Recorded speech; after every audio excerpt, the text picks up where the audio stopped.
ളുഹറിന്റെ സമയത്തുള്ള നമസ്കാരം, ളുഹർ നമസ്കാരം നമ്മളൊക്കെ ജമാഅത്തായിട്ട് ളുഹർ നമസ്കരിക്കുമല്ലോ. ആ നമസ്കാരത്തെ കുറിച്ച് പറയുന്നത് ആ ളുഹറിന്റെ സമയത്താണ് എന്റെ പ്രിയപ്പെട്ടവരെ നരകം ആളിക്കത്തുന്ന സമയമാ ളുഹറിന്റെ സമയം. ആ നട്ടുച്ച സമയം നരകം വല്ലാതെ ആളിക്കത്തുന്ന സമയമാണ്. നരകം വല്ലാതെ ആളിക്കത്തുന്ന സമയം.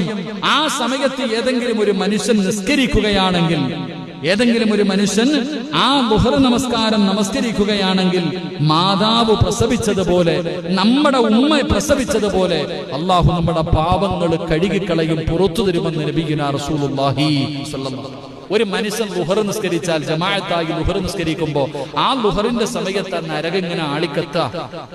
ആ നരകം ആളിക്കത്തുന്ന സമയത്ത് ഏതെങ്കിലും ഒരു മനുഷ്യൻ വന്ന് വുളുവെടുത്തിട്ട് പടച്ച റബ്ബിന്റെ മുന്നിൽ 4 റക്അത്ത് നിസ്കരിച്ചാൽ അവന്റെ ഉമ്മ പ്രസവിച്ചിട്ടതുപോലെ കഴുകി ശുദ്ധമാക്കി പള്ളിയിൽ നിന്ന് പടച്ചവനെ യാത്രയാക്കും. അള്ളാഹു നമുക്ക് ഈമാൻ നൽകുമാറാകട്ടെ. അള്ളാഹു നമുക്ക് ഈമാൻ നൽകുമാറാകട്ടെ.